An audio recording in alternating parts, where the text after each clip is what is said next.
नहीं हुए तो हाँ, तो गांधी इसीलिए टोपी पहन लिया और तो ठीक है, पहने उसका उसके अनुरूप आचरण भी करे ना। कोई निर्दोष मुस्लिम आके बता दे कि मैं निर्दोष था, मेरे साथ अन्याय हुआ है, कोई नहीं बोल सकता। अगर किसी ने सरकारी संपत्ति पे कब्जा किया है तो उसके लिए क्या करूं? आरती लेके जाऊं, थाली सजाऊं उनकी?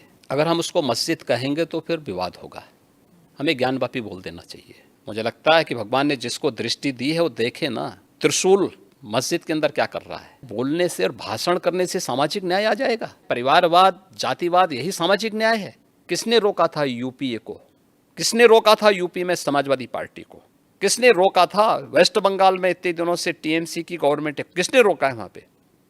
क्यों वहां माताएं रो रही हैं? भारत के अंदर ये लोग अल्पसंख्यक के नाम पर अपने लिए विशेष अधिकार की मांग करते हैं। प्रश्न है कि ये वीडियो बनाने के बाद 2 महीने तक क्यों इसको सुरक्षित करके रखा गया था और फिर संसद के एक दिन पहले ही क्यों जारी हुआ? दोस्तों को कांटा बोलने वाला व्यक्ति कभी उसके ऊपर पुष्प की वर्षा नहीं होती है। आज जो पाकिस्तान में हो रहा है उसके कर्मों का फल है ये। Nation first. अगर देश में किसी को रहना है तो उसको राष्ट्र को सर्वोपरि मानना होगा, अपने मत और मजहब को नहीं। मीडिया के रिपोर्टर के रूप में अगर आप तुलना करें तो महर्षि नारद थे।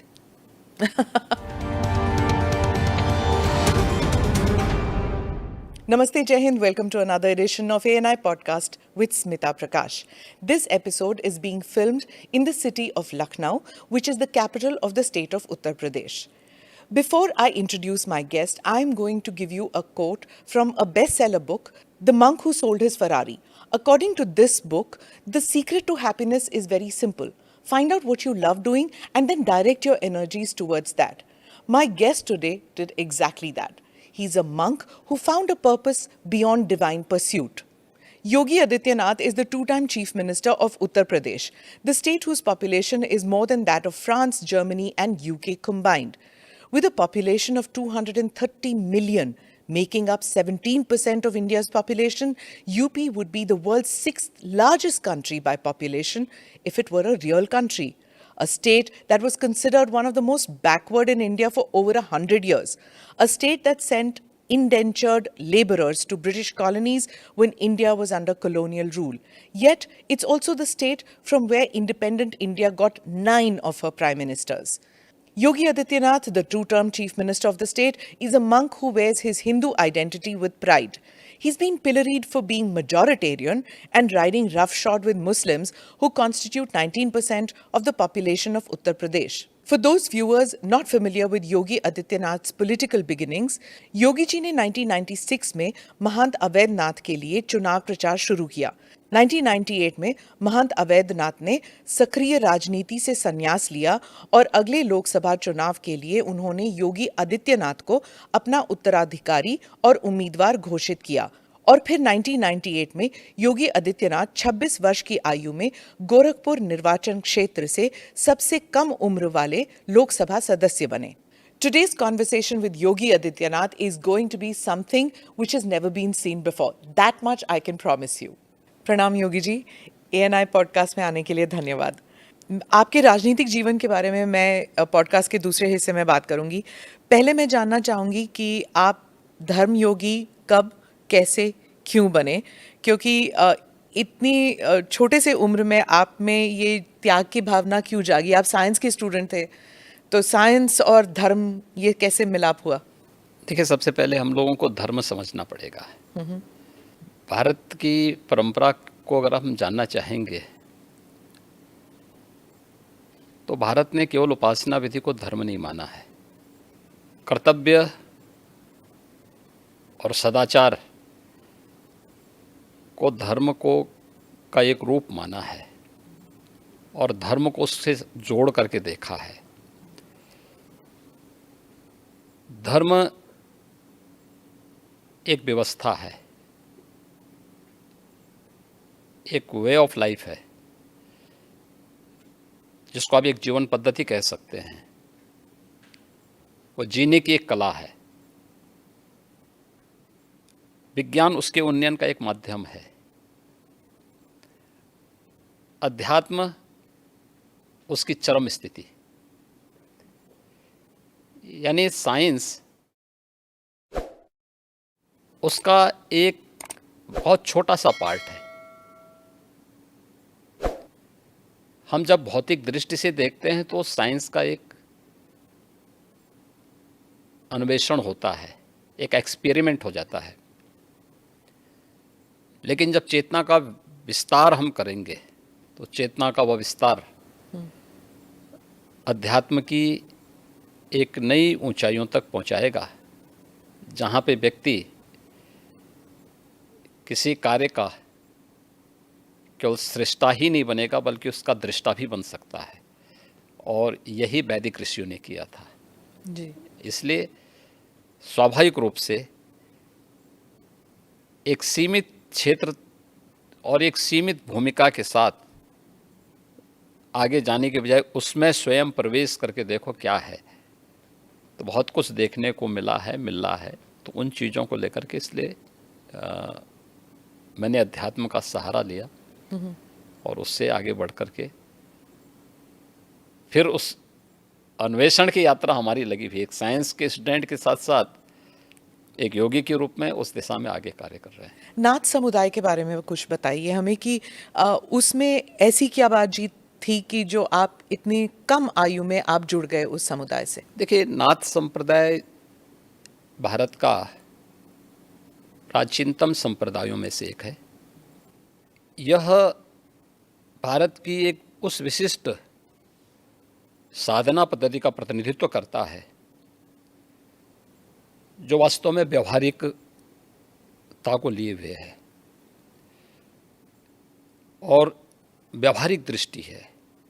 यद्यपि सभी संप्रदायों की अपने अपने दर्शन हैं, अपने अपने मंत्र हैं, अपनी अपनी पद्धतियां हैं, सब में श्रेष्ठता है। और उसमें मुझे जो उचित लगा मैंने उस समय वो किया। और उस समय के जो सर्वश्रेष्ठ संतों की परंपरा थी, महंत अवेद्यनाथ जी महाराज को मैंने अपने पूज्य गुरुदेव के रूप में चयन करके मैंने उनसे दीक्षा ली। एक गुरु का मिलना, वो भी एक it's a matter of luck भी कहिए, फेट कहिए। तो जब आप मिले उनसे तो आपको उसी वक्त पता लग गया था कि ये मेरे गुरु बनेंगे? देखिए, पता किसी को नहीं लगता है और ये लक भी नहीं है। ये जन्म जन्मांतर का प्रारब्ध है और ये उसी के साथ जुड़ता है। देखिए, आप जिस घर में पैदा हुए हैं तो आप लिख के थोड़े गए थे, आपका प्रारब्ध था। आप एएनआई के माध्यम से कार्य करेंगे, जन सेवा का कार्य करेंगे, यह भी एक प्रारब्ध है। ऐसे ही ये हर एक व्यक्ति के साथ जुड़ा हुआ है। उसके लिए हमें चेतना को अपने विराट विस्तार देना होगा, समझ में सब आ जाएगा। तो जब आपने अपने घर में बताया कि मैं गुरु से मिला हूँ, मैं घर छोड़ के त्याग की जिंदगी बिताना चाहता हूँ, तब घर में रिएक्शन क्या हुआ? नहीं, देखिए, कोई माँ बाप इसके लिए अपनी सहमति नहीं देता है, क्योंकि उनका अपना एक दायरा है। उनका एक दायरा है जो उनका एक सीमित क्षेत्र है। उस सीमित क्षेत्र को, उसी को बंधन कहते हैं। हमारे यहाँ कहा गया ना, मन एवं मनुष्याणाम कारणम बंध मोक्षयो। व्यक्ति के बंधन और मोक्ष का कारण उसका मन है, जो सोचता है कि मैं मेरा परिवार, ये जो भावना आती है ना, तो व्यक्ति उस तक सीमित रहता है और यही उसके बंधन का कारण है। जो उस बंधन को तोड़ करके बाहर निकलता है वही उसकी मुक्ति का माध्यम बनता है, उसके मोक्ष का कारण बनता है। और उस बंधन को जो भी तोड़ेगा, ये बंधन हर एक क्षेत्र में व्यक्ति के जीवन में आते हैं। कष्ट हुआ आपको? विद्यार्थी अगर अपने बंधन को नहीं तोड़ेगा, एक क्लास में ही कहेगा कि नहीं मुझे तो इसी क्लास में रहना क्योंकि मुझे अच्छा लगता है, क्या वो अगली क्लास में जा पाएगा? नहीं जा पाएगा। एक शिक्षक कहेगा कि नहीं मुझे तो जहाँ नियुक्ति मिली है मैं उसी रूप में, या कोई कार्मिक इसी रूप में कहेगा कि मुझे वहीं काम करना है, क्या वह आगे बढ़ पाएगा? नहीं बढ़ पाएगा। उसको एक बंधन तोड़ना होता है। एक क्लास में है, क्लास के बंधन को तोड़ करके अगली क्लास में जाता है, उसका प्रमोशन होता है। तो हर एक व्यक्ति के जीवन में इस प्रकार की स्थितियाँ आती हैं। एक धर्म योगी से आप फिर राजनीति में आए, उस सफ़र के बारे में बताइए। और एक और सवाल मेरे मन में उठ रहा था, जैसे आप बता रहे थे कि एक इंसान जो दुनियादारी और बंधनों से आप निकल चुके हैं, तो अ, उस वैराग्य से आप अगर राजनीति में आते तो उसमें कॉन्फ्लिक्ट नहीं हुआ आप में? देखिए यही अंतर है, धर्मयोगी नहीं योगी योगी होता है, और मैं एक योगी हूँ। धर्म का मतलब केवल पूजा पद्धति नहीं है, कर्म भी। धर्म एक समग्र जीवन की पद्धति है। धर्म कर्तव्य के पथ की प्रेरणा देने वाला, उस पथ का की ओर अग्रसर करने वाला, आग्रही बनाने वाला एक मार्गदर्शक है। हम उसको केवल पूजा पद्धति तक सीमित नहीं कर सकते। एक योगी के रूप में एक परिवार के बंधन को तोड़ करके समाज के इस विराटता के साथ अपना जुड़ाव हुआ है। इसलिए उस विराटता के साथ जोड़ करके अपने आप को कार्य करना। दूसरा, एक योगी का मतलब ये नहीं कि वह केवल अपने स्वयं की मोक्ष प्राप्त करने के लिए या आध्यात्मिक लाभ के लिए वह अपने आप को सीमित कर ले। अगर समाज के सामने चैलेंज है, कोई चुनौती है,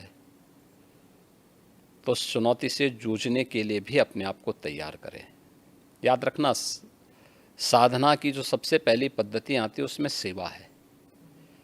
भक्ति के मार्ग का भी जो नवधा भक्ति की व्यवस्था की गई है भारत की संतों और ऋषियों ने, उसमें पहला मार्ग सेवा है।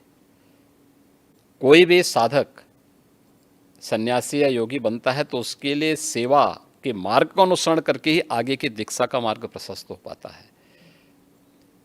हम लोग भी जब एक योगी के रूप में सार्वजनिक जीवन में आए तो सार्वजनिक जीवन में किसी पद या प्रतिष्ठा के लिए नहीं, बल्कि इस कार्य के लिए आए कि नहीं, यह एक सेवा का माध्यम है और हम समाज के अंतिम पायदान पर बैठे हुए व्यक्ति की सेवा इस पद पर रह करके अंत्योदय कर सकते हैं, और उसी लक्ष्य को लेकर के व्यक्ति कार्य करता है। जी। मैं फिर से उसी बात पे आऊँगी, जब आप घर छोड़ के निकले थे। अभी हाल ही में हमने देखा, एक फ़ोटो आपने ट्वीट किया था और वो वायरल भी हो गया था, जब आप अपने माता से मिलने गए थे। तो उस वक्त आपको कैसा लगा जब आप गए थे? देखिए, मैं कई वर्षों के बाद गया था। जी। मेरे पिताजी का जो है देहांत 2020 में हो गया था। मैं उससे पहले उनसे या उस अपने परिवार के लोगों से कई वर्षों से नहीं मिल पाया था। संयोग से कोरोना कालखंड प्रारंभ हो चुका था, लॉकडाउन प्रारंभ हो चुका था, तो उनके अंतिम संस्कार कार्यक्रम में मैं भाग नहीं ले पाया था। आपके पिताजी के? हाँ। तो मुझे जब गत वर्ष अवसर मिला था तो मैं अपनी माँ से मिलने के लिए जरूर गया था। तो स्वाभाविक रूप से एक माँ और पुत्र के बीच में जो संवाद होने चाहिए वही संवाद वहाँ पे हुआ। आप उनके अंतिम संस्कार के लिए नहीं जा पाए, पर जब वो आपसे मिलने आते थे, आप उस वक्त चीफ मिनिस्टर थे, तो वो एक आम नागरिक की तरह आते थे, सीएम के पिता के रूप में नहीं आते थे? नहीं, यहाँ वो कभी नहीं आए। वो मुझसे मिलने के लिए, मेरी एक बार उनसे मुलाकात हुई थी नजीमाबाद में, और नजीमाबाद में मैं एक चीनी मिल के उद्घाटन में गया था। तो भाषण करते हुए मैंने देखा सामने जो है कोई बैठा है, तो मैं पहचान गया उनको। मैंने कहा ये तो मेरे पिताजी हैं लगता है। वो सभा के बीच में बैठे हुए थे। तो फिर मैंने सभा समाप्त होने के बाद अपने साथ के कुछ लोगों से कहा, मैंने कहा देखो यार, वो आए हैं तो उनको बुलाओ, थोड़ा मुलाकात करते हैं। तो तब मेरी मुलाकात हुई थी। जी। आपकी छोटी बहन जो है, उन्होंने एक इंटरव्यू में कहा था कि 30 साल उन्होंने आपको राखी नहीं बांधी। 2022 में एक इंटरव्यू में उन्होंने कहा कि कई वर्ष पहले जब उन्हें पता लगा कि आप घर छोड़ के आप योगी बनने के लिए निकले हैं, तो उन्होंने कहा कि वो भिक्षा मांगने वाले संतों में आपको ढूंढ रही थी और मिले नहीं आप उन्हें। बहुत मुश्किल हुआ होगा ना उन्हें? देखिए, इस सबके जीवन में आता है, लेकिन मुझे लगता है कि इन चीज़ों को हमें जो है केवल अपने स्वयं के स्मरण के लिए रखना चाहिए, और स्वाभाविक रूप से सबके जीवन में आता है। कई वर्षों के बाद जो है इस चीज़ें चलती रहती हैं। मुझे लगता है यही जीवन है। मैं एक इंटरव्यू का एक्सर्प्ट पढ़ना चाहती हूँ सर, क्योंकि ये हिंदी अखबार में छपा था और हमारे कई दर्शक हैं जो इंडिया से बाहर रहते हैं, वो शायद उन्होंने पढ़ा नहीं होगा। ये पढ़ के मुझे बहुत कठिन लगा जब मैंने पढ़ा, तो कि कैसे महसूस कर रही होंगी वो। उन्होंने, मैं पढ़ के सुनाती हूँ, उन्होंने कहा, योगी के मुख्यमंत्री बनने के बाद कई लोग कहते थे कि आपको शर्म नहीं आती, आप मुख्यमंत्री की बहन हैं और बहन होकर आप चाय की दुकान चलाती हैं, इन हालतों में रहती हैं। मैं उनको एक ही बात कहूँगी, मैं गरीब हूँ, ये मेरा नसीब है। शर्म तब आनी चाहिए जब आप कोई गंदा काम कर रहे हों, किसी के हक का छीन कर खा रहे हों। मैं तो मेहनत करके अपनी गुजर बसर करती हूँ। हाँ, ठीक बात है। मैं इसलिए पूछ रही हूँ सर, क्योंकि आमतौर पर लोग समझते हैं ना कि चीफ मिनिस्टर हो या फिर सांसद हो, विधायक हो, इनके इर्द गिर्द लोग जो हैं इतने धनी हो जाते हैं और फिर सार्वजनिक जीवन में इसलिए आते हैं कि जो धन कमा चुके हैं उसे प्रोटेक्शन के लिए। और एक ये इंटरव्यू है आपकी बहन का। देखिए, व्यक्ति को कभी भी धन और वैभव संतुष्टि नहीं दे सकती है, और मुझे लगता है कि सबसे बड़ा योगी वह है जो स्वयं की मेहनत से संतुष्ट है, स्वयं के परिश्रम से संतुष्ट है। दूसरों की मेहनत से कुछ प्राप्त करना और फिर उसको छीन लेना, ये तो डकैती है। उसके अलग अलग रूप देख सकते हैं आप समाज में, और मुझे लगता है सबसे निंदनीय कर्म यही है। और यही अंतर है एक योगी और एक सांसारिक मनुष्य में। एक सांसारिक मनुष्य के बारे में शास्त्रों में कुछ बातें कही गई हैं कि वह त्रुटियां अवश्य करेगा, हमेशा भ्रमित होगा। तीसरा, वह हमेशा उसके मन में दूसरों को धोखा देने की प्रवृत्ति होगी। और चौथी बात उनके लिए जो कही गई है, वह कही गई है कि वह अपनी सीमित दृष्टि से भविष्य का अनुमान नहीं लगा पाएगा। इसलिए जो है सारा द्वंद्व तो इसी सब का है। पर आपकी तो, जैसे आपकी तो ट्रेनिंग हुई होगी ना, गुरुजी ने आपको तो सिखाया होगा। मैं क्या कह रहा हूँ ना, लेकिन हम लोग उनका तो कुछ नहीं ना, आपके परिवार का। इसीलिए मैं क्या क्या कह रहा हूँ ना, हर व्यक्ति अपने आप में एक योगी बन सकता है, एक योगी बनने की सामर्थ्य ले सकता है। अपनी मेहनत से, अपने कर्मों से हम जो कुछ अर्जित करें, मैं भी भूखा ना रहूं, साधु ना भूखा जाए, अगर ये भाव हर व्यक्ति के अंदर आ जाए तो फिर यह समग्रता सबकी संतुष्टि का कारण बन सकता है, सारे विवादों का समाधान कर सकता है। जब आप पीठाधीश बने, आपके भारत में और भारत से बाहर भी इतने अनुयायी हैं, तो उस वक्त आपको क्या ऐसा किसी ने कहा कि आप पीठाधीश होके भी तो सार्वजनिक कार्य कर सकते हैं, राजनीति में क्यों उतर रहे हैं? ये कोई बंधन थोड़ा है, ये कोई बंधन किसी के लिए नहीं है। हम मनुष्य पहले हैं, उसके बाद योगी हैं या सन्यासी है। और मैंने आपको बताया ना कि एक योगी के रूप में समाज के प्रति जो मेरे कर्तव्य हैं, उन कर्तव्यों का निर्वहन करूं मैं। सेवा को धर्म को मैं सेवा का माध्यम बनाऊं, इससे बड़ी बात और क्या हो सकती है, और हम वही कर रहे हैं। तो एक सन्यासी का कर्तव्य क्या होता है? क्या वही जो कर्म कर रहा है अपना, ये चाहे पत्रकार हो या फिर राजनीति? हाँ, हर व्यक्ति कर सकता है, हर व्यक्ति कर सकता तो है। आप मुझे एक बात बताइए कि सबसे बड़े जो है मीडिया के रिपोर्टर के रूप में अगर आप तुलना करें तो महर्षि नारद थे।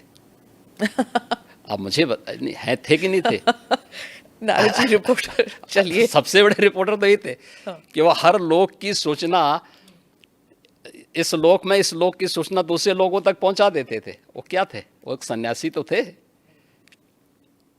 और मैं एक बात बताऊं कि सन्यासी ने किस कालखंड में अलग अलग क्षेत्रों में प्रवेश करके कार्य नहीं किया हो।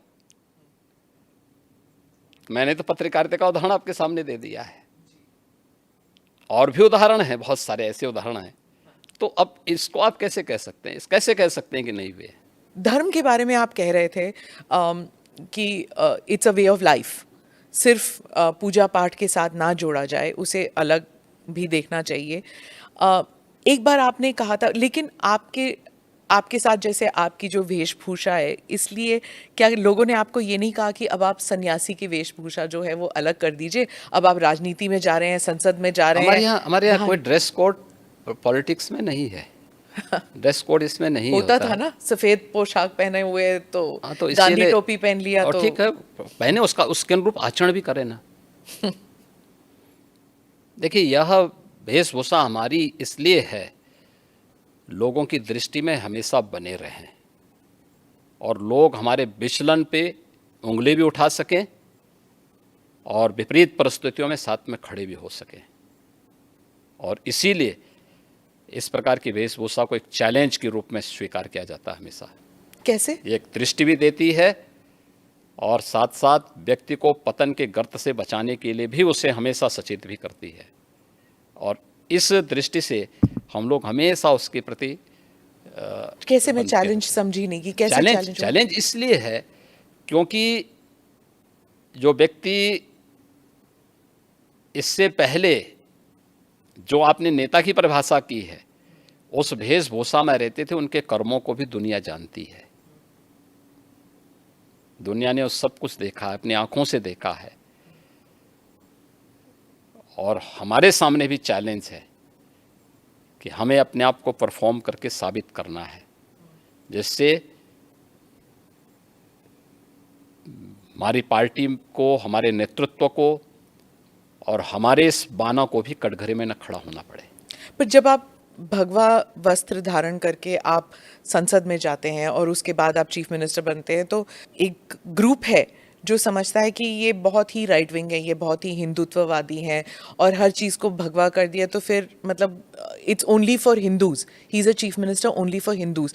ये इंटरनेशनली भी लिखा जाता है, अखबारों में ऑपेड एडिट्स आते हैं कि ये बहुत ही एक्सट्रीम राइट विंग है, एक्सट्रीम हिंदुत्ववादी हैं। उनके कपड़ों से ही पता लग रहा है कि हर चीज़ भगवा है।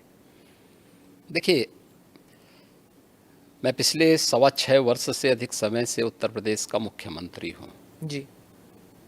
हमारी पार्टी और हमारे नेतृत्व ने मुझे 2017 में, मार्च 2017 में दायित्व दिया था। और 2017 से उत्तर प्रदेश में कोई दंगा तो नहीं हुआ। मुझे एक बात बताइए, दंगा होता था तो केवल हिंदू मरता था क्या? केवल हिंदू की संपत्ति चलती थी? अगर दंगा होता था, अगर हिंदू मरता था तो मुस्लिम भी मरते थे। हिंदू व्यापारी की संपत्ति जलती थी तो उसके सटे हुए मुस्लिम व्यापारी की संपत्ति भी जलती थी। अगर गुंडे किसी हिंदू बेटी के लिए खतरा थे तो मुस्लिम बेटी के लिए भी उतना ही खतरा थे। कर्फ्यू लगता था और व्यापार प्रभावित होता था तो व्यापार तो पूरे बाजार का और पूरे मार्केट प्रभावित होती थी ना, एक व्यक्ति नहीं प्रभावित होता था। परसेप्शन खराब हुआ था तो यूपी का खराब हुआ था ना। पहचान का संकट यूपी के हर नागरिक के सामने आया था ना, केवल हिंदुओं के सामने नहीं आया था। इसलिए यह एक वह स्थिति है। 6 वर्ष में दंगा नहीं हुआ। आज आप देख रहे हैं यूपी में ना, 6 वर्ष में कोई दंगा नहीं हुआ, 6 वर्ष में कोई कर्फ्यू नहीं लगा, 6 वर्ष में सारे पर्व और त्यौहार शांतिपूर्ण तरीके से संपन्न हुए। ये बड़ी बड़ी बातें करने वाले लोग देखें तो कैसे चुनाव होने, नगर निकाय का चुनाव और पंचायत चुनाव यूपी का, विधानसभा का चुनाव यूपी का, और वेस्ट बंगाल में भी पंचायत के चुनाव हुए थे, क्या हाल हुए थे। वे लोग वेस्ट बंगाल बनाना चाहते हैं देश को, जिस प्रकार से वेस्ट बंगाल में भी टीएमसी की गवर्नमेंट ने किया था। दोनों में अंतर है। हमने ढोंग नहीं किया, कोई पाखंड नहीं किया। हर एक को चुनाव लड़ने का अधिकार है, उसका अधिकार है भाई, उसको मिलना चाहिए। वो चुनाव लड़े, जीतने की सामर्थ्य होगी जीतेगा, हम में सामर्थ्य होगी हम जीतेंगे, हम में सामर्थ्य नहीं है तो नहीं जीतेंगे, और नहीं जीतना चाहिए हमें अगर हम में सामर्थ्य नहीं है तो। लेकिन अगर कोई व्यक्ति विरोधी ही क्यों ना हो, अगर उसमें सामर्थ्य है, योग्यता है, उसको जीतना चाहिए, ये उसका लोकतांत्रिक अधिकार है। कैसे हम उससे उसे वंचित कर सकते हैं? लेकिन कुछ लोग सत्ता में आकर के जबरन पूरी व्यवस्था को कैद कर देना चाहते हैं, और जो वेस्ट बंगाल में हमको देखने को मिला सबको, कैसे वहां विरोधी कार्यकर्ता दलों के कार्यकर्ताओं को मारा गया, ये चीजें आंखों को खोलने वाली हैं। इस पे तो कोई बोलता नहीं, इस पे कोई टिप्पणी नहीं करता है, सब मौन है। 1990 में कश्मीर में जो कुछ हुआ उस सब पे सब लोग मौन थे। आखिर ये दोहरा दृष्टिकोण क्यों? और इसीलिए पब्लिक विश्वास नहीं करते इन लोगों में। योगी जी के डर से नहीं, यहाँ मेरा पर कौन डर है? नहीं, आपने एक बार कहा था ना कि एक हाथ में माला है, एक हाथ में भाला है। बुरा क्या तो है? तो बुरा क्या एक आपका एक जो आक्रामक तरीका है टू डील विद माफिया, क्या इसकी वजह से यहाँ पर है? नहीं, देखिए, हम लोग तो सज्जनों के लिए जितने संवेदनशील हैं, दुर्जनों के लिए उतने ही कठोर भी हैं, और इस शासन की रणनीति है शस्त्रेण रक्षते राष्ट्रे शास्त्र चिंता प्रवर्तते, यानी व्यवस्था सबकी सुरक्षा के लिए आवश्यक है। सुरक्षा सबको, कानून का राज होगा, लेकिन कानून को बंधक बनाने की छूट किसी को नहीं दी जाएगी, कोई भी हो, कतई नहीं देंगे। आपने ये भी कहा था कि कानून जो है वो मानव के लिए होना चाहिए, दानव के लिए नहीं। ठीक बात है। पर एक कॉन्स्टिट्यूशनल डेमोक्रेसी में सर, हर जीव जंतु के लिए कानून एक जैसा होना चाहिए। मतलब शेर भी शिकार कर सकता है, गाय के लिए भी उतना ही हक तो है। क्या आप शेर तो- को रोकते हैं क्या? नहीं तो आप शेर को बोलिए ना जंगल में जाके, नहीं रोक सकते, वही नहीं, मैं आप कह रही बोलिए ना कि शेर महाराज शिकार मत करिए, आपको हम रोटी खिलाएंगे, जाइए रोटी खिलाइए। हूँ। तो वही मैं कह रही हूँ कि कानून में वो मैं वही कह रहा हूँ, वह एक वहाँ की नेचुरल व्यवस्था है, और वह नेचुरल व्यवस्था, दंड का प्रावधान, यह एक व्यवस्था का प्रावधान है, और वह व्यवस्था, वह प्रावधान कानूनन ही लागू होती है, गैर कानूनी तरीके से नहीं लागू होती तो है। चीफ मिनिस्टर कैसे तय कर सकते हैं कौन मानव है चीफ कौन दानव? मिनिस्टर कहाँ तय करते हैं? चीफ मिनिस्टर तो एक बात बोलते हैं कि भाई देखो शांति बनी रहनी चाहिए, हम तो हमेशा शांति का उपदेश देते हैं। कुछ लोग तो नहीं मानते कि आप शांति, सिर्फ शांति, मतलब आप बुलडोजर बाबा, ये सब आपके साथ, आपके नाम के साथ जुड़ा हुआ है, और आपका जो एक सिस्टम बना है, बाकी चीफ मिनिस्टर्स भी उसको कॉपी करने एक लग बात गए हैं। मुझे एक बात एक जगह बताइए। आप बुलडोजर बाबा है तो वहाँ बुलडोजर मामा भी आ गए हैं अब। मुझे एक बात बताइए, इतने बड़े प्रदेश में इंफ्रास्ट्रक्चर का डेवलपमेंट होना चाहिए कि नहीं होना चाहिए? जी, और क्या इंफ्रास्ट्रक्चर के लिए क्या आज भी हम कुदाल और फावड़ा लेकर के जाएंगे, कि हमें उसके लिए बुलडोजर और आधुनिक मशीनें चाहिए? बुलडोजर बाबा उसके लिए नहीं कहा जाता आपको सर, आप भी ओह, जानते हैं। अब इंफ्रास्ट्रक्चर के मार्ग में कोई बाधक होगा, यहाँ पहले होता क्या था, कोई कार्य स्वीकृत होता था, अभी पैसा अलॉट हुआ नहीं कि माफिया जाके जबरदस्ती हड़प करके सामान गिरा देते थे।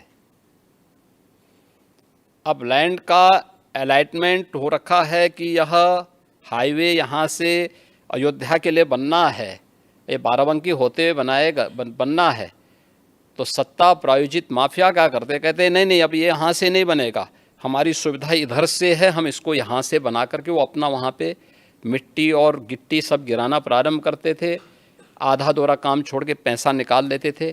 ये सत्ता में बैठे हुए लोगों की हिम्मत नहीं थी कि उन माफियाज को रोक सके। आप मुझे बताइए, इस माफिया के लिए बुलडोजर चला करके उसको ध्वस्त करके जो अलॉटमेंट सरकार ने तय कर रखा है इस पे ही हाईवे बनेगा और उसी पे नियम के अनुसार कार्य होगा, ये तय करना इस सरकार का काम है या नहीं है? यही सरकार का कार्य है और सरकार यही कर रही है। पर जैसे आपके प्रदेश में 19% मुसलमान पॉपुलेशन है और कई लोग कहते हैं उस समुदाय के लोग कहते हैं कि आप वो बुलडोज़र को उनके घरों को तोड़ने में इस्तेमाल करते हैं। किसी अवैध। कोई निर्दोष मुस्लिम आके बता दे कि मैं निर्दोष था, मेरे साथ अन्याय हुआ है, कोई बता दे, कोई नहीं बोल सकता। और फिर न्यायपालिका तो सबके लिए खुली है ना। पर जैसे अगर किसी ने कानून तोड़ा है, जैसे ये माफिया के लोग हैं, पर उनका घर तोड़ना क्यों जरूरी पड़ गया? नहीं, अगर किसी ने सरकारी संपत्ति पे कब्जा किया है तो उसके लिए क्या करूं? आरती लेके जाऊं, थाली सजाऊं उनकी, जो अब तक होता था? उत्तर प्रदेश की जनता क्या चाहती है? उत्तर प्रदेश की जनता यही चाहती थी कि उनको सुरक्षा मिले और इन गुंडा तत्वों पर, इन माफियाज पर सख्ती हो। बीजेपी को प्राप्त जनादेश इस शक्ति की ओर लगातार इशारा करती है, आम पब्लिक के सेंटिमेंट को इसके साथ जोड़ती है। 19 से 20% आबादी हो या 100% आबादी, कानून का राज सबके हित में है और वही समृद्धि का मार्ग भी आगे बढ़ाएगी, वही प्रदेश में एम्प्लॉयमेंट जनरेट करेगी, वही प्रदेश की बेटियों को सुरक्षित करेगा और यही उत्तर प्रदेश के अंदर किया गया है। आपने विधानसभा में कहा कि हम माफिया को मिट्टी में मिला देंगे, तो जब ऐसे, वो उमेश पाल मर्डर के केस में हुआ था शायद, तो जब ऐसे होता है तो सोशल मीडिया में फैल जाता है, चलो जी अब गाड़ी उलटने वाली है, योगी जी को बुलाओ। जब अमृतपाल भी भाग गया था तो कहते योगी जी के, अगर योगी जी के राज में होता तो ये तो कभी ना होता, वो तो गाड़ी उलट ही देते। देखिए, कानून का राज हर हाल में होना चाहिए और सुरक्षा की गारंटी हर व्यक्ति को मिलनी चाहिए। सरेआम एक अधिवक्ता की कोई हत्या कर दे, ये स्वीकार्य नहीं हो सकता है। और जो लोग इन माफियाज को संरक्षण करते थे तो उनको विधानसभा में ही संदेश दिया गया था कि माफिया को बहुत संरक्षण दे हो, ये माफिया मिट्टी में मिल जाएंगे, चिंता मत करो। आप रिग्रेट नहीं करते हैं ये आपने जो कहा? नहीं, काहे, किस बात के लिए? कुछ भी गलत नहीं था। यही तो आपका जो ये आक्रामक एक स्टाइल है, उस स्टाइल को बहुत से लोग कॉपी करने लग गए हैं, या उस स्टाइल को लेकर एक योगी स्टाइल बन गया है कि देखिए, हाँ, कोई स्टाइल नहीं है। सब हो देखिए, गया है, आप मना ही करें। हम लोग तो एक सामान्य उसके तहत काम करते हैं। देखिए, जो समाज के अनुकूल है, एक सामान्य नागरिक के अनुकूल है, प्रदेश के अनुकूल है, हम वही करेंगे। विधानसभा में आपके और अखिलेश जी के बीच में जैसे जब स्पीचेस चलती हैं, आप कुछ कह देते हैं, फिर वो वापस कुछ कहते हैं, फिर आक्रमण, आप जैसे कोई इंडिया पाकिस्तान मैच चल रहा हो वैसे चलता है आपका। देखिए, कोई इंडिया पाकिस्तान नहीं है, ये हिंदुस्तान है। ये पाकिस्तान तो दलिद्रता की नई पराकाष्ठा को प्राप्त कर रहा है और उत्तर प्रदेश देश का सबसे समृद्ध राज्य है। उत्तर प्रदेश प्रकृति और परमात्मा का प्रदेश है।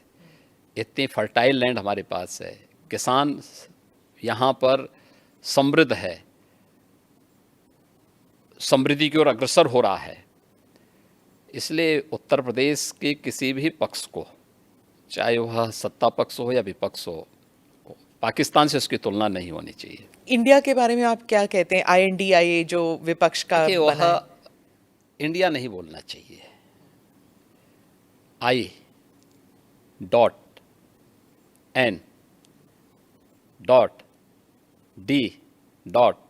हर एक उसमें डॉट लग गया उसका। तो चोला बदलने से पिछले कर्मों से मुक्ति नहीं मिल जाएगी। जनता तो पुराने करामातों को देख रही है। वह करामात UPA का हो, कांग्रेस का हो, सपा का हो, या फिर जो और लोग हैं, आम आदमी पार्टी का है, क्या गदर मचा रखी है इन लोगों ने। TMC का हो या जो भी, सबकी एक जैसी स्थिति है। तो इसलिए ये लोग चोला बदल करके देश को भ्रमित करना चाहते हैं। देश की जनता लोकतांत्रिक दृष्टि से बहुत परिपक्व है। आपको नहीं लगता कि जैसे विपक्ष कह रही कि बीजेपी डर गई जब ये आईएनडीआईए का गठन हुआ, तो वो डर के मारे एनडीए को फिर से उजागर करने की कौन कोशिश उनका कर रहे हैं? कैप्टन कौन है? हमारे कैप्टन तो मोदी जी हैं। Team BJP, team NDA, team India के कैप्टन के रूप में देश को नेतृत्व दे रहे हैं। सभी बीजेपी से जुड़े हुए सभी दल, जितने भी हमारे एलाइज हैं, वे सब एक नेता के रूप में। एनडीए ने जो अपना मैनिफेस्टो तैयार किया है, कॉमन मिनिमम प्रोग्राम अपना जो तय किया है, पिछले 9 वर्षों के अंदर वह प्रभावी ढंग से लागू हुआ है। सामाजिक न्याय बोलने से और भाषण करने से सामाजिक न्याय आ जाएगा? सामाजिक न्याय, परिवारवाद, जातिवाद, यही सामाजिक न्याय है। उस गरीब के घर में शौचालय बने, उस गरीब को मकान मिले, उस गरीब को राशन मिले, उस गरीब को स्वास्थ्य की सुविधा मिले, उस युवा को रोजगार की व्यवस्था हो, उस किसान के जीवन में भी खुशहाली आए, उस महिला को भी सुरक्षा के साथ, सम्मान के साथ जीने का अधिकार मिले। किसने रोका था यूपीए को? किसने रोका था यूपी में समाजवादी पार्टी को? किसने रोका था वेस्ट बंगाल में इतने दिनों से टीएमसी की गवर्नमेंट है? किसने रोका है वहां पे? क्यों वहां माताएं रो रही हैं? क्यों वहां बेटियां अपने आप को सुरक्षित महसूस कर रही हैं? आखिर क्यों नहीं कांग्रेस ने 60 वर्षों में जिन 4 करोड़ गरीबों को मोदी जी ने मकान दिए हैं, किसने रोका था कांग्रेस को देने से? किसने रोका था 12 करोड़ गरीबों को शौचालय देने से? 10 करोड़ गरीबों को आज जो उज्ज्वला योजना की फ्री में सिलेंडर मिले हैं, किसने रोका था? ये हाथ में स्मार्टफोन और टैबलेट पकड़े हुए आज का हमारा स्मार्ट युवा, स्मार्ट बनाने से इसको रोका किसने आज़ादी के बाद 60 वर्षों तक? ये कांग्रेस। यही तो कर रहे थे लोग। देश को लोकतंत्र के नाम पे जड़ता पैदा की थी इन लोगों ने, जातिवाद को बढ़ावा दिया था, परिवारवाद को आगे बढ़ाया था। आज मोदी जी के नेतृत्व में पिछले 9 वर्ष में देश में क्रांतिकारी परिवर्तन हुआ है, ऐतिहासिक परिवर्तन हुआ है। दुनिया आज भारत की तरफ देख रही है, भारत के प्रति दुनिया के नजरिए बदले हैं। इन चीजों को भी तो इनको समझना चाहिए। आपने कहा था कि आपके राज्य में अब युवाओं के हाथ में, एक हाथ में पहले हाथ में तमंचा हुआ करता था, अब टैबलेट है। तो आप तमंचा किसके बारे में बात कर रहे थे? सपा शासन? सपा के सरकार में यही होता था, क्योंकि कोई रोजगार तो होता नहीं था। नौकरियां निकली तो सत्ता से जुड़े हुए दलाल बैग लेकर के प्रदेश में घूमने निकल जाते थे वसूली में। सबकी पर्चियां जाती थीं, फिर उसी के हिसाब से नियुक्तियां होती थी, फिर न्यायालय उसमें रोक लगाती थी। उत्तर प्रदेश में जब 2017 में भारतीय जनता पार्टी की सरकार बनी थी, उत्तर प्रदेश का पुलिस बल देश का सबसे बड़ा पुलिस बल है, और इस पुलिस बल में 1.5 लाख पुलिस कार्मिकों की जगह खाली थी। अनुमान करिए कैसे चलता रहा होगा ये प्रदेश। मैंने मार्च 17 में पूछा, मैंने कहा भी ये जो है इतने पद खाली पड़े हुए हैं तो भर्ती के लिए क्या हुआ? कहा साहब कोर्ट की रोक है। कोर्ट की रोक क्यों है? फिर न्यायालय ने कोई कारण से रोका होगा ना। तो फिर बताया गया कि साहब जो है प्रक्रिया गलत थी। मैंने कहा गलत क्या थी बताओ मुझे। जब भर्ती बोर्ड को मैंने बुलाया, उन्होंने कहा साहब इसमें लीकेजेज की संभावनाएं थी। तो मैंने कहा न्यायालय ने ठीक तो किया था। हमने यूपी पुलिस में पिछले 5 वर्ष में 1,65,000 पुलिस की भर्ती की प्रक्रिया को बिना किसी रुकावट के पूरी की है। वे सभी नौजवान, जिसमें 20% महिला पुलिस कार्मिक भी हैं। ये केवल उसी में नहीं, शिक्षकों की भर्ती में भी। आप सोचिए, बेसिक शिक्षा में 1.5 लाख पद खाली थे, हमने उस प्रक्रिया को 1,64,000 से अधिक भर्ती शिक्षकों की भी पूरी की है। बेसिक और सेकेंडरी एजुकेशन की बात कर रहा हूँ मैं, हायर एजुकेशन और टेक्निकल एजुकेशन की या मेडिकल एजुकेशन की भी मैंने चर्चा नहीं की, ये भर्ती अलग है। और ये सभी प्रक्रियाएं पूरी पारदर्शी तरीके के साथ, पूरी शुचिता के पूर्ण तरीके से संपन्न हुई हैं। तो यही महिला होता था। सुरक्षा की बात आप कर रहे थे, तो ऐसे भी होता था उत्तर प्रदेश में, मैंने खुद कवर किया है कि अगर कोई पीड़िता दलित थी तो वो पुलिस स्टेशन में जाके अपना एफआईआर नहीं दर्ज कर सकती थी क्योंकि वहाँ पर कोई यादव एसएचओ था। ये सब उत्तर प्रदेश में बहुत बहुत मान्यता रखती, क्योंकि गांव-गांव में ये जातिवाद जो है वो इतना हावी लेकिन था। आज ऐसा नहीं है। आज देखिए, हमने यूपी में मिशन शक्ति का एक अभियान चलाया है। आप आश्चर्य करेंगे कि हमारे पास जब 17 में हम आए थे तो मात्र 10,000 महिला पुलिस अधिकारी और कर्मचारी थे। कुल कार्मिकों की संख्या हमारे पास 10,000 थी। आज हमारे पास यह संख्या 40,000 है। और हमने एक मानसिकता भी थी कि उन महिला कार्मिकों को फिर ड्यूटी नहीं दी जाती थी, क्योंकि यूपी के अंदर ऐसा माहौल था, लोग इतने भयभीत थे, कहते थे कि आप महिला पुलिसकर्मी, महिला पुलिस अधिकारी फील्ड में जाकर के क्या अपराधियों को फेस कर पाएंगे। उन्हीं की सुरक्षा के मैं वही कह रहा हूँ, ये भी भाव था। तो मुझे जब इस प्रतिवेदन मिले कि हम भी फील्ड में, महिला कार्मिकों ने मुझे इस बात को कहा कि हम भी फील्ड में ड्यूटी करना चाहते हैं, मैंने कहा एकदम इनको ड्यूटी मिलनी चाहिए। तो फिर ये हुआ कि कैसे इसको किया जा सकता। हमने एक मिशन शक्ति का एक अभियान प्रारंभ किया। ये अभियान चल रहा है और इसमें सफलतापूर्वक चल रहा है, जिसमें मैंने हर महिला कांस्टेबल को महिला बीट अधिकारी के रूप में नामित किया है। और उनकी जिम्मेदारी है 57,000 से अधिक ग्राम पंचायतें यूपी में इस समय, लगभग 58,000 हैं, कुछ नगर निकाय में आए हैं, 57,700 के ऊपर अभी भी हमारे पास ग्राम पंचायतें हैं। वे सप्ताह में एक दिन ग्राम पंचायत में जाकर के गांव की सभी महिलाओं के साथ महिला सुरक्षा पे चर्चा करेंगे। आंतरिक या बाह्य कहीं सुरक्षा में कोई सेंध लगाने वाला है तो महिला कांस्टेबल को बताएंगे। और उन सबको पिंक स्कूटर हमने उपलब्ध करवाए हैं, महिला कार्मिक, जो कुछ को करा दिया गया, कुछ को कराया जा रहा है। ऐसे शहरी क्षेत्र में भी। और ये हर सप्ताह उनकी जिम्मेदारी है जाकर के देखना। आज आप देख रहे होंगे महिला यहाँ की बेटियां आज पढ़ने के लिए बाहर हॉस्टल में नहीं रहती, आज यूपी में ही अपने कॉलेज में एडमिशन कराती हैं, घर से जाती हैं, अपने माँ बाप के साए में रह करके पढ़ाई कर रही हैं। आज उनके सामने कोई भय नहीं। और अगर किसी ने महिला सुरक्षा में सेंध लगाने का प्रयास किया तो कठोरतापूर्वक वे बेटियां स्वयं निपट लेती हैं फिर उनसे। ये माहौल हमें पैदा करना पड़ेगा।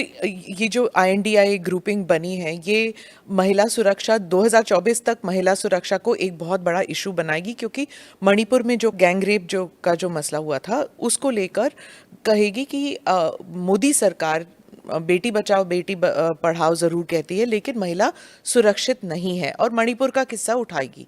तो तब आप बैकफुट पे तो चले गए ना, क्योंकि कैसे एक्सप्लेन कर सकेंगे? देखिए, एक बात हम सबको समझनी होगी। भारत की लोकतांत्रिक व्यवस्था में हर संवैधानिक संस्था की अपनी लक्ष्मण रेखा है, और जब भी उसका अतिक्रमण होगा तो दुर्भाग्य से इस प्रकार की स्थितियां बनती हैं। मणिपुर के लिए आप केंद्र और राज्य सरकार को दोषी तो ठहरा रहे हैं।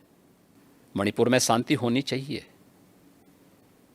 हर व्यक्ति की कामना है, क्योंकि पिछले 9 वर्ष के अंदर जो ऐतिहासिक कार्य पूर्वोत्तर के राज्यों में हुए हैं, और प्रधानमंत्री मोदी जी के नेतृत्व में पिछले 9 वर्ष के दौरान मणिपुर हो या जम्मू कश्मीर हो,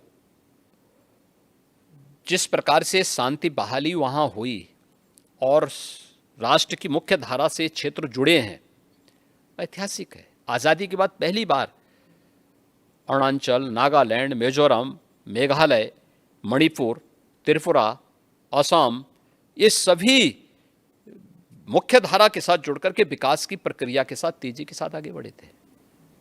दुर्भाग्य से पड़ोसी मुल्कों के द्वारा जिस प्रकार की साजिशें कभी कभी रची जाती हैं, और लगातार नॉर्थ ईस्ट के मामले में तो इसके साक्ष्य हैं। कहीं ना कहीं जब किसी स्तर पर अनावश्यक लक्ष्मण रेखा का अतिक्रमण करके कार्यपालिका के कार्य में जब कोई संवैधानिक मशीनरी अनावश्यक रूप से हस्तक्षेप करेगी, जो काम संसद का है, जो काम कार्यपालिका का है, उसमें हस्तक्षेप होगा, तो इस प्रकार की दुर्भाग्यपूर्ण स्थिति बनती है। आप विश्वास करिए, मणिपुर में फिर से शांति बहाली होगी और वहाँ पर बीजेपी की गवर्नमेंट जिस विकास की प्रक्रिया को आगे बढ़ा रही थी, प्रक्रिया आगे बढ़ेगी, तेजी के साथ आगे बढ़ेगी। पूर्व सेनाध्यक्ष कांग्रेस हो या यूपीए हो या INDIA जो ग्रुप है, ये जो dot dot dot dot group है, यह ग्रुप अपने यहाँ देखे ना, बेटी मणिपुर की हो या राजस्थान की, यूपी हो या बिहार या वेस्ट बंगाल, हर बेटी को सुरक्षा मिलनी चाहिए, हर नागरिक को सुरक्षा मिलनी चाहिए और ये किसी भी सरकार की सर्वोच्च प्राथमिकता होनी चाहिए। लेकिन प्रश्न है, देश की जनता भी करना चाहेगी इन लोगों से कि ये वीडियो बनाने के बाद 2 महीने तक क्यों इसको सुरक्षित करके रखा गया था और फिर संसद के एक दिन पहले क्यों जारी हुआ, जिस दिन संसद चलनी थी उसी दिन क्यों जारी हुआ? इसके पीछे क्या साजिश नहीं दिखती है? अस्थिरता पैदा करना इसका उद्देश्य नहीं है। इसके नाम पे भारत को बदनाम करना और भारत की लोकतांत्रिक व्यवस्था को बदनाम करने की इसकी साजिश नहीं है। जो लोग अपने यहाँ लोकतंत्र बहाली नहीं कर पाते, लोकतंत्रवादियों को कुचलते हैं, उन लोगों की साजिश इसके पीछे है और उसका मोहरा कुछ चुनिंदा लोग बन रहे हैं। क्या ये सब दिखाई नहीं देता है? ये सब स्पष्ट है। हम लोगों को इन चीज़ों को भी देखना होगा और इससे सतर्क होकर के ही हम शांति भी बहाली करेंगे। साथ साथ आम जनमानस का विश्वास मोदी जी के प्रति है और फिर से मोदी जी के नेतृत्व में NDA की गवर्नमेंट बनेगी, इसमें 2024 में कोई संदेह नहीं होना चाहिए। आप राजनीतिक साजिश की बात करते हैं। पूर्व सेनाध्यक्ष मनोज नरवणे ने कहा है कि इसमें एक अंतर्राष्ट्रीय एंगल भी हो सकता है। उन्होंने कहा कि जो भारत के जो एनिमीज हैं, चाहे चाइना हो या फिर पाकिस्तान हो, वो हमारे बीच जो लोग हैं और जो फिशर्स हमारे बीच हैं, जो दरारें हैं हम लोगों के बीच, उन दरारों को और डीप और गहरा करना चाहती है। तो इस मणिपुर के किस्से को ही लेकर उन्होंने कहा कि हो सकता है कि उनका भी कोई हाथ हो इसमें। नहीं, मैंने कहा ना कि जो लोग लोकतंत्रवादियों को अपने देश में कुचलते हैं, उनको मणिपुर और भारत का लोकतंत्र कैसे अच्छा लग सकता है? और आपका राज्य भी नेपाल से जुड़ा हुआ है। आप भी एक किस्म से आप भी एक फ्रंटियर हमारे यहाँ स्टेट कोई है। दिक्कत नहीं आएगी। उत्तर प्रदेश सुरक्षित है और उत्तर प्रदेश सुरक्षित रहेगा। INDIA को लेकर बात चल रही थी, तो अगर अखिलेश और राहुल गांधी फिर से वापस आते हैं जैसे 2017 के चुनाव में आए थे, तो क्या फिर से बीजेपी के लिए? उत्तर प्रदेश में सभी जोड़ियां आ चुकी हैं। 2014 में ये सब मिलकर के लड़ चुके हैं। 2017 में, 2019 में, 2022 में चारों चुनाव मोदी जी के नेतृत्व में भारतीय जनता पार्टी और NDA ने विराट बहुमत के साथ में सफलता प्राप्त की है और 2024 में उत्तर प्रदेश भी और देश भी इंतज़ार कर रहा है।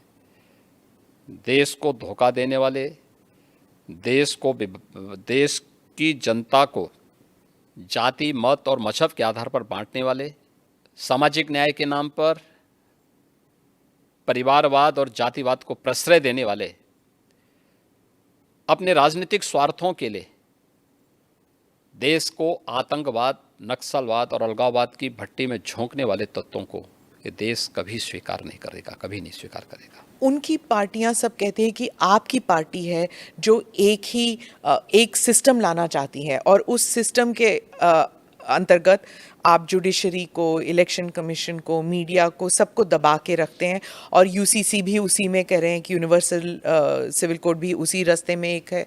देखिए, UCC के बारे में दुष्प्रचार ज़्यादा है। मुझे एक बात बताइए कि हम न्याय की बात करते हैं, हम सामाजिक न्याय की बात करते हैं और परिवार में न्याय नहीं कर पा रहे हैं। ये शुरुआत परिवार से तो करो। शादी ब्याह का हो या संपत्ति और विरासत का मामला, ये सब पे एक समान रूप से लागू होना चाहिए। वन नेशन वन लॉ की थ्योरी लागू तो होनी ही चाहिए। अगर एक देश के नागरिक हैं, और दुर्भाग्य है कि दुनिया के अंदर अल्पसंख्यक समुदाय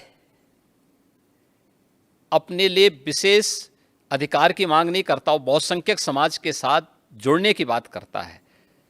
और भारत के अंदर ये लोग अल्पसंख्यक के नाम पर अपने लिए विशेष अधिकार की मांग करते हैं। भारत के कानून को हर एक को स्वीकार करना चाहिए और उसी में सबकी सुरक्षा और सबकी समृद्धि निहित है। जी, मैं वापस उत्तर प्रदेश पे आती हूँ। राम मंदिर, लोग कहते हैं कि आपके भाग्य में ही शायद लिखा था कि मंदिर आपके कार्यकाल में होगा। गोरखनाथ पीठ और अयोध्या मंदिर, इसका संबंध अगर आप हमारे दर्शकों को बताएं। देखिए, प्रधानमंत्री मोदी जी ने आज़ादी के अमृत महोत्सव को जिस भव्यता और दिव्यता के साथ आयोजित किया है, देखिए जब ये देश 1947 में आज़ाद हुआ था, दुर्भाग्य से उसके एक दिन पहले देश का दुर्भाग्यपूर्ण विभाजन भी हुआ। बहुत सारे लोग देश की आज़ादी के जश्न में उस समय शामिल नहीं हो पाए होंगे, या उस समय के कोई चश्मदीद आज के दिन पे बताने की स्थिति में नहीं रहता है। बहुत कम लोग होंगे जिनको उस समय की घटनाओं के बारे में इस प्रकार की स्थिति जानकारी होगी। लेकिन हम सब कह सकते हैं, आज की हर पीढ़ी का हर नागरिक कह सकता है कि जब ये देश अपनी आज़ादी के 75 वर्ष पूरा किया था, तब हमने देश के जश्न के साथ सहभागिता की थी। हर घर पे तिरंगा पहना करके, हर ग्राम पंचायत और हर नगर निकाय कह सकता है कि साहब हम भी भागीदार बने थे, क्योंकि हमारे घर में अमृत महोत्सव हमारे गांव में बना हुआ है, हमारे नगर में बना हुआ है। यह कार्यक्रम सफलतापूर्वक संपन्न हुआ और आज़ादी के अमृत महोत्सव के मुख्य संबोधन में प्रधानमंत्री मोदी जी ने देशवासियों को कुछ बात कही थी, कुछ संकल्प दिलाए थे कि 2047 में अगर भारत को दुनिया की एक महाशक्ति के रूप में स्थापित करना, एक विकसित भारत की परिकल्पना को अगर साकार करना है, तो उन्होंने कुछ संकल्प दिलाए थे जो पंच प्रण के रूप में जाने जाते हैं। इस पंच प्रण में विरासत का सम्मान भी है, गुलामी के इंसों को सर्वथा समाप्त करना भी है और नागरिक कर्तव्य भी है। अयोध्या में श्री राम जन्मभूमि का मंदिर निर्माण का कार्य है, ये उसी विरासत का सम्मान है जो कार्य आज़ाद भारत में 1947 में होना चाहिए था। लेकिन दूरदर्शिता का अभाव, भारत की परंपरा और भारत की संस्कृति के प्रति दुराव स्पष्ट दिखाई देता है। अन्यथा यह विवाद 1947 में सुलझ सकता था, 1949 में सुलझ सकता था, इसके बाद भी सुलझ सकता था, कभी सुलझने नहीं दिया गया। आखिर यह आज कैसे सुलझ गया? कोई विवाद तो नहीं हुआ, बड़ी बड़ी दावे लोग करते थे, कुछ भी तो नहीं हुआ, शांति बनी हुई है उत्तर प्रदेश में तो। और ये मेरा सौभाग्य है कि जब एक और प्रधानमंत्री मोदी जी के नेतृत्व में, उनके मार्गदर्शन में अयोध्या में भगवान राम का भव्य मंदिर का निर्माण कार्य श्री राम जन्मभूमि तीर्थ क्षेत्र ट्रस्ट के द्वारा संपन्न किया जा रहा है, बनाया जा रहा है और देश भर से सहयोग मिल रहा है, तो स्वाभाविक रूप से एक मुख्यमंत्री के साथ साथ एक भगवान राम के एक भक्त के रूप में भी 3 पीढ़ियों का प्रतिनिधित्व करने का मुझे अवसर मिल रहा है। 3 पीढ़ी कैसे? मेरे पूज्य दादा गुरु जो थे महंत दिग्विजय नाथ जी, 1949 में उस अभियान के हिस्से थे जब रामलला का प्रकटीकरण हुआ था, और उस समय की कांग्रेस की सरकार जबरदस्ती रामलला को राम जन्मभूमि से हटाना चाहती थी। और फिर उसके बाद के आंदोलन का पूरा जो भी उस समय सपोर्ट था वह गोरखपीठ से उपलब्ध कराया गया था। उस समय जो केस दायर हुए थे उन सभी चीज़ों की उपलब्धता वहाँ से हुई थी। 1983-84 में जब श्री राम जन्मभूमि मुक्तयज्ञ समिति बनी थी राम जन्मभूमि मुक्ति के लिए, तो उसका नेतृत्व मेरे पूज्य गुरुदेव महंत विद्यानाथ जी महाराज ने किया। उस पूरे आंदोलन का नेतृत्व राष्ट्रीय स्वयंसेवक संघ और विश्व हिंदू परिषद के नेतृत्व में, मार्गदर्शन में, पूज्य संतों के मार्गदर्शन में उसका नेतृत्व उन्होंने किया। और जब राम जन्मभूमि में भव्य मंदिर निर्माण की आधारशिला प्रधानमंत्री मोदी जी के कर कमलों से रखी गई, तब प्रदेश का मुख्यमंत्री मैं स्वयं था। तो मेरे लिए तो ये बहुत ही गौरवपूर्ण क्षण था और स्वाभाविक रूप से एक आत्मिक संतुष्टि का भी माध्यम बना कि एक तरफ करोड़ों लोगों के जीवन में परिवर्तन लाने के लिए शासन की योजनाओं को उन तक पहुंचाने का आनंद भी मिलता है और दूसरी तरफ विरासत का सम्मान भी हम इस रूप में कर पा रहे हैं। ज्ञानवापी काशी विश्वनाथ मंदिर, आप पहले चीफ मिनिस्टर हैं जब जो अपने कार्यकाल में 100 बार आपने दर्शन किए हैं काशी विश्वनाथ मंदिर। क्या ज्ञानवापी मस्जिद को लेकर, मैं इसलिए पूछ रही हूँ जैसे क्योंकि आप गोरखनाथ पीठ के पीठाधीश के नाते भी पूछ रही हूँ, क्या इस प्रॉब्लम का कोई सोल्यूशन है? देखिए, अगर हम उसको मस्जिद कहेंगे तो फिर विवाद होगा, हमें ज्ञानवापी बोल देना चाहिए। वो ज्ञानवापी है और माननीय न्यायालय में गया है, माननीय न्यायालय स्वयं देख लें, अगर वहाँ साक्ष्य हैं, भौतिक साक्ष्य हैं, शास्त्रीय प्रमाण होंगे, अन्य पुरातात्विक प्रमाण भी होंगे, तो स्वाभाविक रूप से इस पे निर्णय होना चाहिए। और मैं अपील करूंगा मुस्लिम समाज से भी, देखिए हमें आज विकास के बारे में चर्चा करनी चाहिए।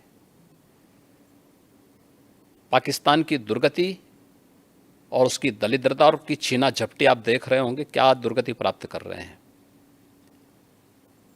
दूसरों को कांटा बोलने वाला व्यक्ति कभी उसके ऊपर पुष्प की वर्षा नहीं होती है, उन कांटों से ही उसको उसके शरीर भी छलनी छलनी होते हैं। आज जो पाकिस्तान में हो रहा है उसके कर्मों का फल है ये। आज जो भूखमरी का शिकार पाकिस्तान बना हुआ है, यह अपने कर्मों का फल भोग रहा है। इसलिए पुरानी गलतियों की पुनरावृत्ति न होने दें, बहुत शांतिपूर्ण तरीके से उपलब्ध साक्ष्य जो इस बात को प्रमाणित करते हैं। मुझे लगता है कि भगवान ने जिसको दृष्टि दी है वो देखे ना, त्रिशूल मस्जिद के अंदर क्या कर रहा है, हमने तो नहीं रखे ना, वहाँ तो सुरक्षा है, सेंट्रल फोर्सेज है, उनके मुतवल्ली हैं, ताला चाबी उनके पास रहती है, त्रिशूल कैसे वहाँ बने हुए हैं। ज्योतिर्लिंग हैं, देव प्रतिमाएं हैं, पूरी दीवारें चिल्ला चिल्ला के क्या कह रही हैं।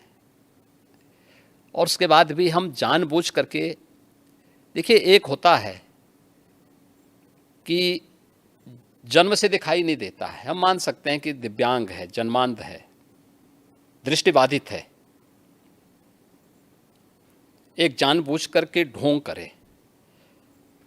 जो दृष्टिबाधित है उसको दिशा दिखाई जा सकती है, लेकिन जो ढोंग कर रहा है उसको कोई दिखा नहीं सकता है। आप ढोंगी किसे कह रहे हैं? मैं इसीलिए कह रहा हूं ना, जो उन प्रमाणों को नकार रहा है, उन प्रमाणों के बाद भी ये कहता है कि नहीं साहब, तो जबरदस्ती वाली बात करते हैं। देखिए, आप इतिहास में तोड़ मरोड़ कर सकते हैं, लेकिन उन ऐतिहासिक साक्ष्यों के साथ नहीं जो वहाँ की दीवारें चिल्ला चिल्ला के कहती हैं, और उन ऐतिहासिक साक्ष्यों को भी देखने की आवश्यकता है। और मुझे लगता है कि ये प्रस्ताव मुस्लिम समाज की तरफ से आना चाहिए कि साहब ऐतिहासिक गलती हुई है और उस गलती के लिए हम चाहते हैं समाधान हो। आपने मुस्लिम समुदाय के साथ कोई देखिए, हमने अपनी तरफ से कोई पहल नहीं की है, वे पहल करना चाहेंगे तो जरूर विचार करेंगे। जी, आपने पाकिस्तान का ज़िक्र किया योगी जी। एक और बात चर्चा में आई है वो सीमा हैदर का जो केस है। उन्होंने अपील भी किया है योगी जी और मोदी जी, आप दोनों मुझे वापस मत भेजिए, मैं पाकिस्तान वापस नहीं जाना चाहती। पबजी के माध्यम से ये रिवर्स लव जिहाद कहा जा रहा है, कुछ लोग इसे वो टर्म दे रहे हैं। देखिए, ये सुरक्षा एजेंसियां उसको देख रही हैं और जो भी रिपोर्ट आएगी उसके अनुसार बाद में उसमें विचार करेंगे। एक भारत से भी एक लड़की जो है वो पाकिस्तान चली गई और उसने भी अपना देख धर्म रहे हैं, सुरक्षा परिवर्तन किया। एजेंसियां उसको देख रही हैं। 2 देशों से जुड़ा हुआ मामला है और संबंधित एजेंसियां इसमें काम कर रही होंगी। सर एक मैं सवाल पूछूंगी कि साउथ एशिया में भारत का रोल आप क्या विजन करते हैं कि क्या होना चाहिए, क्योंकि बहुत से लोग कहते हैं कि हम विश्व गुरु का जो सपना देख के चले हैं वो थोड़ा ओवर एम्बिशियस है। तो साउथ एशिया में और ग्लोबली आपका विजन क्या है भारत के देखिए, लिए? मैंने कहा ना, पिछले 9 वर्ष में प्रधानमंत्री मोदी जी के नेतृत्व में भारत ग्लोबल लीडर के रूप में स्थापित हुआ है। कोई संदेह नहीं कि प्रधानमंत्री मोदी जी के नेतृत्व में अगले 3 वर्षों के अंदर भारत दुनिया की तीसरी बड़ी अर्थव्यवस्था के रूप में स्थापित न हो जाए, जरूर होगा। दुनिया के अंदर भारत की अपनी एक पहचान बनी है। भारत के बारे में लोगों के दृष्टिकोण में बदलाव आया है और जो भारत के बारे में कहा जाता था, आज प्रधानमंत्री मोदी जी के नेतृत्व में वह साकार हो रहा है। सर अंत में एक सवाल ज़रूर पूछूंगी, क्योंकि ये महाराष्ट्र सदन में हुआ था कि एक विधायक ने कहा था कि जो नारा चल रहा है कि भारत में रहना होगा तो वंदे मातरम कहना होगा, और उनके मज़हब में ये उन्हें परमिशन नहीं देता कि आप खुदा के अलावा किसी और के बारे में आप सिर झुकाएं, किसी और के सामने। देखिए, देश संविधान से चलेगा, मत और मजहब से नहीं। देखिए, मैं ईश्वर का भक्त हूँ, ईश्वर में अगाध निष्ठा रखता हूँ, लेकिन किसी पाखंड में विश्वास नहीं करता हूँ। आपने देखा होगा, जब मुझे हमारी नौकरशाही ने कहा कि नोएडा लोग नहीं जाते, चीफ मिनिस्टर को नहीं जाना चाहिए, मैं उसको उल्लंघन करके नोएडा गया, कई बार गया, आधा दर्जन बार जा चुका हूँ।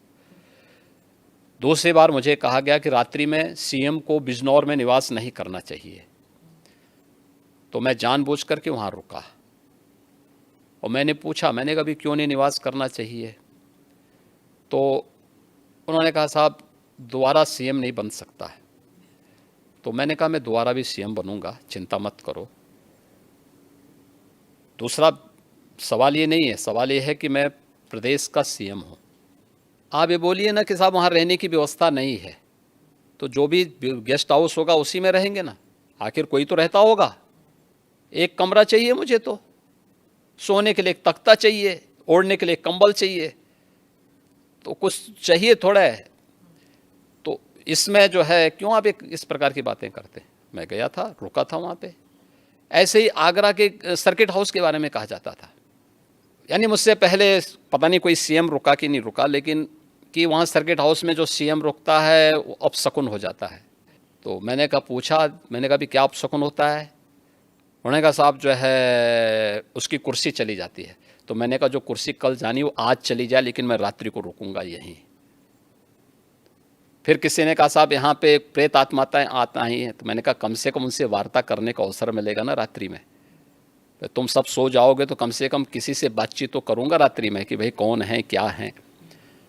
तो पाखंड में हमारा कतई विश्वास नहीं है एक, और इसीलिए मैं इस बात को कह सकता हूँ कि भारत का भविष्य उज्जवल है और 2024 में फिर से प्रधानमंत्री मोदी जी की लीडरशिप में एनडीए बहुमत के साथ आएगी, इसमें कोई संदेह किसी को नहीं होना चाहिए। और वंदे मातरम मैं वापस आती हूँ, वो उसे धर्म के साथ जोड़ना चाहिए कि नहीं? मैं क्या कह रहा हूँ, मैंने पहले कह दिया ना, संवैधानिक व्यवस्था से देश संविधान से चलेगा, मत और मजहब से नहीं। जी, आपका मत आपका मजहब अपने तरीके से होगा, अपने घर में होगा, अपने मस्जिद अपने इबादत गाह तक होगा, सड़क पे प्रदर्शन करने के लिए नहीं, और इसको आप जो है किसी भी अन्य तरीके से दूसरे पे थोप नहीं सकते हैं। नेशन फर्स्ट, अगर देश में किसी को रहना है तो उसको राष्ट्र को सर्वोपरि मानना होगा, अपने मत और मजहब को नहीं। और मत और मजहब सेकेंडरी प्रश्न है, नेशन फर्स्ट है। धन्यवाद योगी जी, आप ANI के साथ बात करने के लिए। बहुत बहुत धन्यवाद। Thank you for watching or listening to this episode of ANI podcast with Smita Prakash. Hope you liked it as much as I enjoyed speaking with the Chief Minister of Uttar Pradesh. Do like or subscribe on whichever channel you have seen this or heard this. Namaste. Jai Hind.